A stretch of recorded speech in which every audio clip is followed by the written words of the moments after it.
فرمائی، کرم فرمایا اور لوگوں کو توفیق بخشی کہ دانا دانا اکٹھا کر کے ایک راستے لگ گئی اور الحمدللہ آج ہم اللہ کے گھر میں بیٹھے ہیں۔ گو کہ ابھی اس کی چھت نہیں ہے مگر یہ سائبان کافی ہے۔ اللہ کا آسمان ہی رحمتوں کا سائبان ہے، بہت کافی ہے۔ جب خدا کے نام کی کلمے یہاں بلند ہوں گے نا، اس کی پاکیزگی، اس کی تقدیس و تحلیل کی جائے گی تو ضرور وہ اپنے کرم سے ہمیں نوازے گا اور ہم وہ دن بھی دیکھیں گے انشاءاللہ بہت جلد ہی اس مسجد کی چھت بھی لگ جائے گی اور یقیناً اس ایک سال کے اندر ادھر بنیاد رکھی گئی، اس کے بعد لاک ڈاؤن کا پیریڈ لوگ ٹوٹ سے گئے، پورے ملک کے لوگ، باوجود اس کے مسجد کا یہاں تک پہنچ جانا یہ کسی اللہ کے نیک بندے کی کرامت سے کم نہیں۔ اور میں سمجھتا ہوں بہت سارے سینوں پہ سانپ بھی لوٹ رہا ہوگا، ایسا کیسے ہو گیا؟ اس لیے بہت سارے بھیڑیے نگاہ جمائے ہوئے تھے اس علاقے پر کہ یہاں کے سنیوں کو کیسے کیچ کیا جائے اور دامِ تصویر میں لایا جائے۔ خواجہ نے کرم کیا کہ مولانا بشیر قادری صاحب کو یہاں بھیج دیا اور انہوں نے لوگوں کو جوڑ کر کے یہ اقدام کیا کہ ماشاءاللہ سنی غزالی مسجد آج جو ہے ہماری نظروں کے سامنے۔ آپ صلی اللہ علیہ وسلم فرماتے ہیں جس نے مسجد تعمیر فرمائی، مسجد بنائی تو اللہ اس کے لیے جنت میں گھر بناتا ہے۔ نام بھی بڑا پاکیزہ، سنی غزالی مسجد، ایک ایسے ولی کامل کے نام سے یہ مسجد منسوب ہے جس کی ولایت کا گنگان زمانہ کرتا ہے اور جن کے نام کے ٹکڑے ہم کھاتے ہیں، جن کی کتابیں آج ہم پڑھ کر کے تصوف کے راہ میں سلوک کی منزل طے کرتے ہوئے معرفت تک پہنچنے کی کوشش کرتے ہیں، اس ذات ستودہ صفات کے سے یہ مسجد منسوب ہے۔ سنی غزالی مسجد ہے اور غزالی نگر اس کا نام بھی رکھا گیا۔ اللہ کرے امام غزالی کی برکتیں بہت زیادہ اس محلے کو میسر آئے اور ہمارے شہر مولانا کو، تاکہ یہاں کے لوگ، اس محلے کے بچے، چھوٹے بڑے بوڑھے سب نمازی بنے۔ جب مسجدیں ہو جاتی ہیں تو کچھ نہ کچھ تو بندوں کو شرم آتی ہے نا، یوں تو بہانہ رہتا ہے یار دور، بہت دور مسجد ہے، کیسے چلیں گے، کیسے جائیں گے، کیا ہوگا؟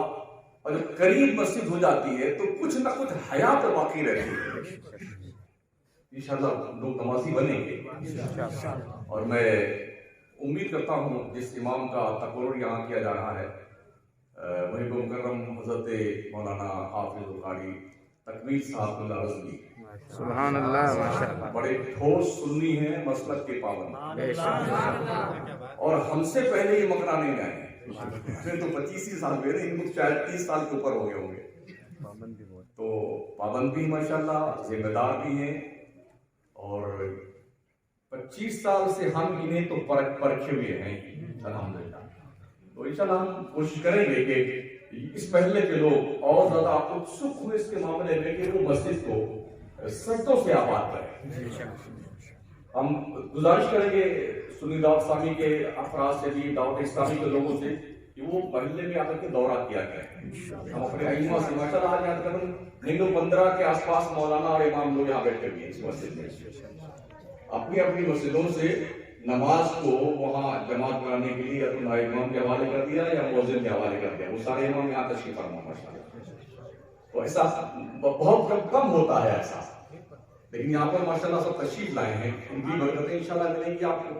تو علماء بھی وقتاً فوقتاً آتے رہیں گے اور تنظیموں سے گزارش کریں گے کہ خالصاً لولی اللہ انشاءاللہ اس محلے پہ زیادہ محنت کی جانی چاہیے، اس لیے کہ آپ اگر نظر دوڑائیں گیٹ پر نکلنے کے بعد تو شہد دکھائے، زہر پلائے، قاتل ڈائن شوہر کش، کس مردار پہ تو للچایا دنیا دیکھی ہے، سونا جنگل رات اندھیری، چھائی بدلی کالی ہے، وہ سونے والوں جاگتے رہی ہو چوروں کی رکھوالی۔ کمال ہے گنبد خضرا کے مکی سے دشمنی اور ان کے گنبد سے کتنی محبت لوگوں پر۔ شکاری جال لے کے جاتا ہے نا